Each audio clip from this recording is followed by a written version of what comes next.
Welcome to Wiki, your go-to channel for all things related to making money online and financial education. In today's video, we'll cover a beginner-friendly guide on stocks and how to start investing in them. By the end of this video, you'll have a solid understanding of what stocks are, how the stock market works, and the steps you can take to begin investing. Let's dive in.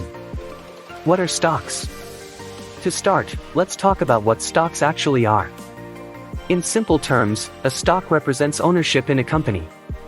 When you buy a share of stock, you're essentially buying a small piece of that company.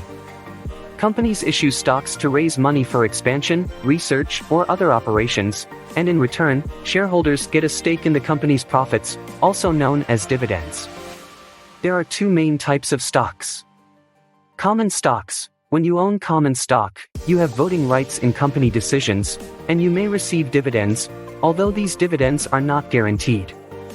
Preferred stocks. Preferred stockholders don't usually have voting rights, but they are guaranteed dividends before common stockholders, making it a more stable option for income-seeking investors.